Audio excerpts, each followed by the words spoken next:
What is going on, y'all? GeoFucks, and we're back talking about ongoing things that are happening. I want to say rest in peace to Sam Nordquist. And I would like to give a moment of silence for Sam Nordquist.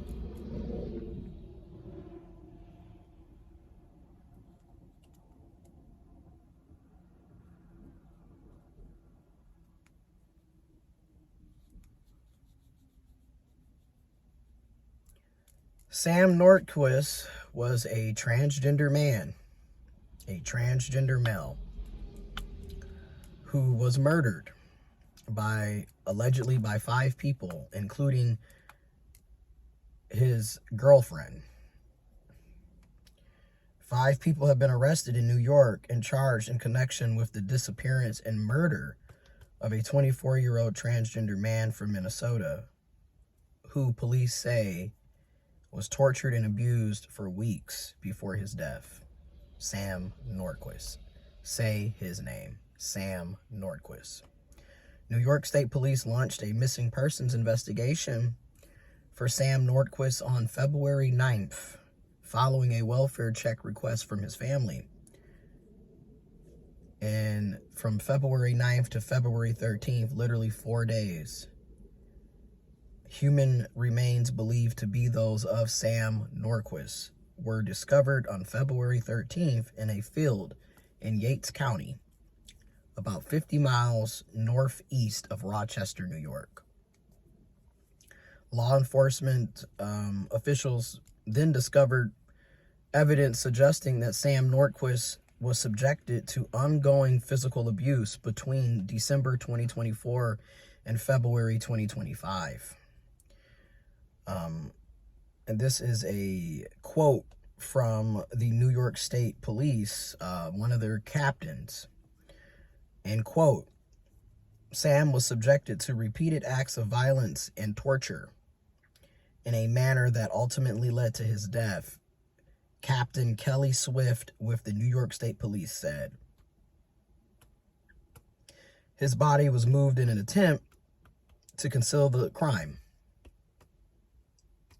Swift described the case as one of the most horrific crimes she has ever investigated in her 20-year law enforcement career. 5 people, ranging from the ages of 19 to 38 years of age, were charged. They've been arrested and they've been charged with second-degree murder with depraved indifferences.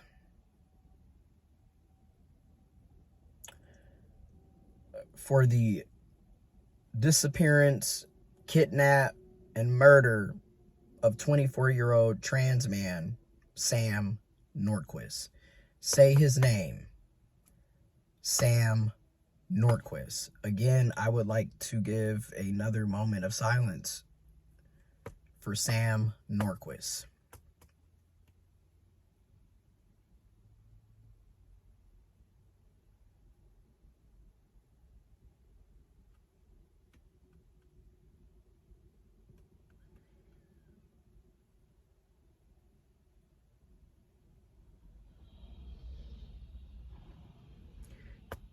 Rest in peace, rest in power, Sam Nordquist. Now, each suspect could face 15 years to life in prison if found guilty. And in 2023, there were 35 homicides reported that we know of transgender or gender expansive people, according to a report from Everytown for Gun Safety Support Fund. There's way more information on the violence and just murders and hate crimes that transgender and gender expansive people have endured and faced.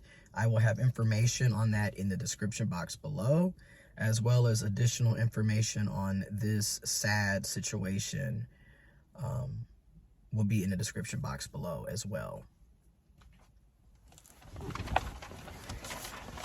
Now, this is why I keep saying the same thing over and over again, but when it comes to being transgender, gender expansive, non-binary, intersex, what have you,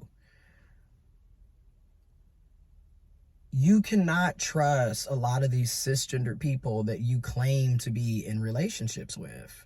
I'm just going to be honest. You don't know anything about these people.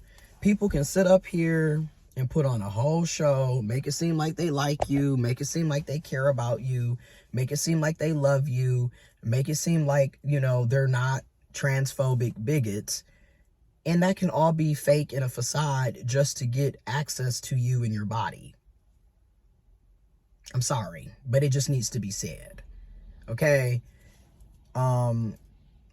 Sam, literally just getting life started, 24 years old, met somebody online who I believe it was Precious Arzuaga. I could be mispronouncing that person's name, but quite frankly, with you being alleged murderer, who cares if I mispronounce your name? You're a freaking murderer as far as I'm concerned. But also, this is the problem with meeting people online. This is the problem with dating online. This is the problem with these apps in general, is we don't know who we're meeting. And people lie a lot on these apps. We see it all the time. Everything from their sexuality being a lie, everything to them being single, just all kinds of mess. From their health, people lying about being, about their health statuses. People lie, okay? Like, humans are liars a lot of the time, okay? Like, at this point, giving trust to a human just face value is a setup for disaster. It just needs to be said. And the thing also is, he met this lady online. He's 24, she's 38. So off rip, it's already giving predatory vibes as far as I'm concerned, because you're damn near 40 talking to a 24-year-old. Like, let's also not highlight that. Like, come on, folks. And this also is why when I'm talking about this stuff, oh, you're always talking about cis men. Yeah, because cis men are predominantly the ones committing all of the, violent crimes and offenses. But that isn't to say that cis women don't participate in the same vile shit. And also, you got to address the double standards, because if Precious was a cis male, people would be like, well, why is a 38-year-old man talking to a 24-year-old?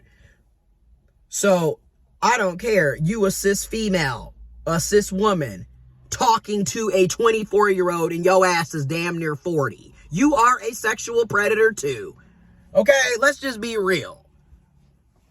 Then, when you look at the age group here, 19 to 38, you 38 hanging out with 19-year-olds? Like, in general, there is a problem with this whole situation. Like, what in the world is going on here? Okay, then the other person, Jennifer Owiano or Quigiano. Again, I can definitely be mispronouncing, but again, you're basically a murderer, so who cares? They were 30 years old as well. Then we've got a white cis male, Kyle Sage, 33. Another white cis male, Patrick A. Goodwin, 30. Another perceived to be white cis female, Emily Motika, 19.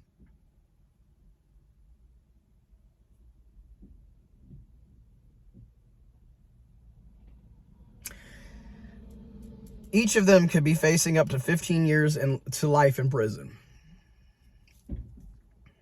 for the murder, the torture, the abuse. There's allegations of sexual assault and abuse as well. Again, 2 months of abusing somebody. And then what gets me is they're not ruling this as a hate crime, even though obviously 5 cisgendered people just randomly decided to target a transgender man, kidnap, torture, abuse, and ultimately murder. But that's not a hate crime. Okay. Again, this is why I say what I say. You cannot trust these people. And once again, most of the time, and y'all get mad at me for saying this, but it's obviously factual. Most of the time when cisgender people are talking to trans folks, it is for sex. Okay? You're being fetishized, you're being sexualized. Now, is this to say that there aren't cisgendered people out here that are not transphobic murderers? Clearly, every cis person is not a transphobic murderer. Every cis person isn't just talking to a trans person for sex. But more often than not, there's always an alternative motive for why they're talking to you as a trans person or as a gender expansive person. You could be gender fluid, gender queer, non-binary, intersex, trans, what have you. There's typically an alternative motive for why they're talking to you. And this is just one of the many cases, unfortunately, that we are being made aware of. Because there's also a lot of situations very similar to this that will never make it to the news because, number one, they're dead naming and misgendering people. So you have a lot of trans men who have been murdered and killed, but nobody knows that because they're being labeled as women and girls.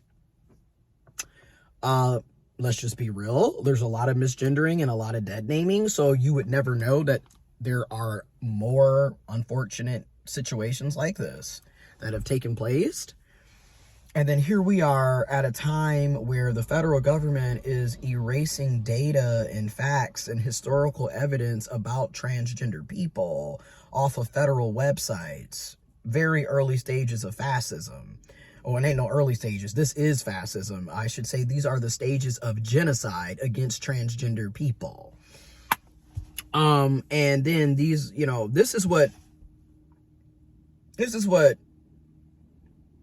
we as intersex and trans people have to face. Like when it comes to dating and trying to meet people at any given moment, I could be hate crimed because you are a closed-minded bigot or because you are ashamed of your attraction to me. This is why I'm going to keep saying, if you are dealing with a cisgendered person, an intersex person, a trans person, another human being, if they can't love you out loud, they can't love you in public, they don't celebrate you, they don't respect you, that's not the person you should be talking to. Again, somebody that's ashamed of you, keeping you in the dark, also abusers always seem to want to isolate their victims from their support systems. Because I also find it odd, like, why are you relocating to an entire different state to be with somebody that you met online? You don't know nothing about these people. And this is not me. I'm not trying to be insensitive. I'm not trying to blame the victim here because Sam Nordquist deserves to still be alive to this very day, should be living his best life. So I'm not trying to blame Sam. However, I am saying again, we have to start taking precautions because as you can see, don't nobody really care about us. Outside of your close friends and family members, and many of us don't even have that because a lot of us have literally been ostracized and pretty much kicked to the curb by our so-called family and friends when we came out the closet. So let's really go there. So again, we have to be taking precaution and being careful out here because you don't know what people are thinking. You don't know what people's motives and alternative motives and agendas are. His family hadn't heard from him allegedly since January 1st. However, according to the police reports, it appears that there was an ongoing abuse and torture at least from December 2024 until February 2025.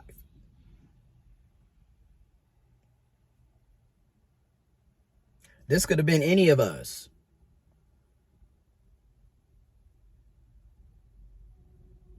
When I was 24, I was still living in the closet. And this was what, 2016? I was still living in the closet in grad school. So I think about a lot of that.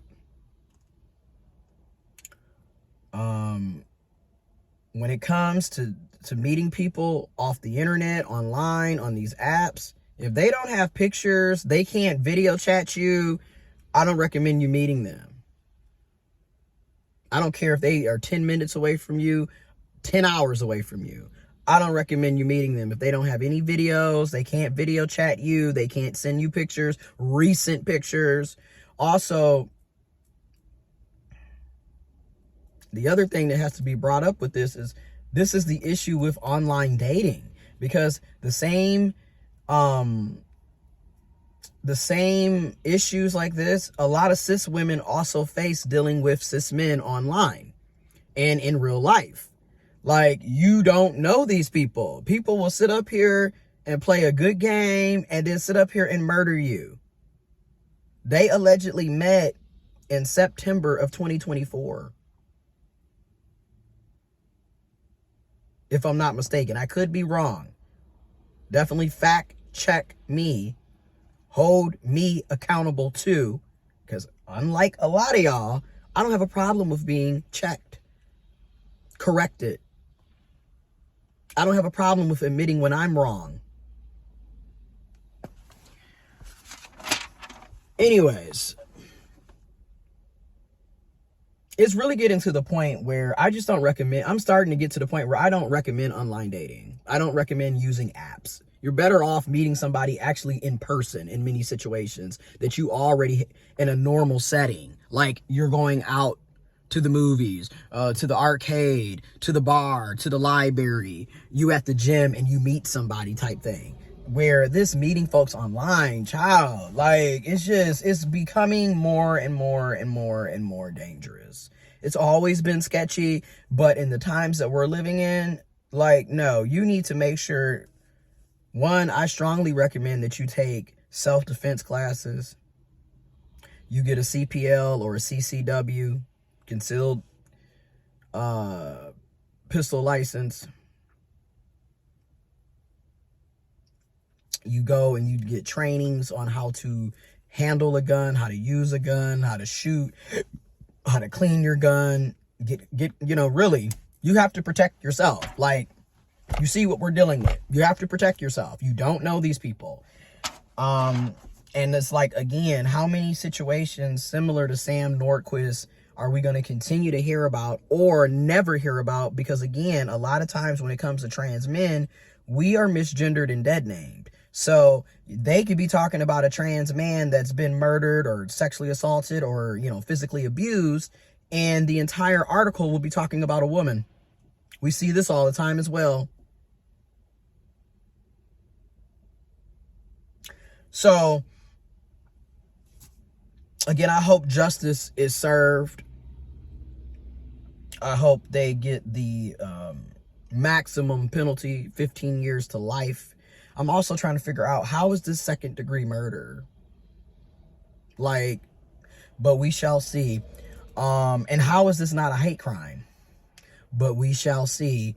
Rest in peace to Sam Nordquist. Again, it's sad because in a just world, you should be able to go online, use an app, or go in person, meet somebody, fall in love, and go on about your life. It shouldn't be, oh, I met somebody online and within 3 to 5 months, I was murdered and tortured by the person that I met online. And also, it's sad because a lot of trans people, we are constantly looking for love in all of the wrong places with all of the wrong people. But when you live in a world that is basically ashamed of you existing, and constantly we are never really seen as ideal candidates for real romantic love and respect and care and support, a lot of times, like I said in my other videos, a person shows us some attention, and unfortunately, a lot of us are going to jump to that attention because we don't receive it on a normal, consistent basis, simply because we're trans. Or the only time somebody wants to deal with you is on the apps at, 12, 1, 2, 3, 4 o'clock in the morning when they're trying to get a booty call. Because again, a lot of the times we're put into a sexual fetish kink, not being seen as an ideal candidate for you to actually go on a real date with or be in a real romantic relationship with. So a lot of us are looking for love in all the wrong places. And that sucks, because you come into these situations where you could potentially be murdered and killed by the person that you thought loved you, cared about you, wanted to be with you. Rest in peace, Sam. You definitely did not deserve to be treated like that, to be killed, to be tortured, to be abused, to be disrespected. You did not deserve any of that. Sending love, positive energy, and prayers to Sam Nordquist, to his family, to his friends, to his community, to the transgender, intersex, gender expansive community, to the LGBTQIA+ community. Trans men, our lives matter. Trans people, our lives matter. Trans women, our lives matter. Trans youth, trans kids, your life matters.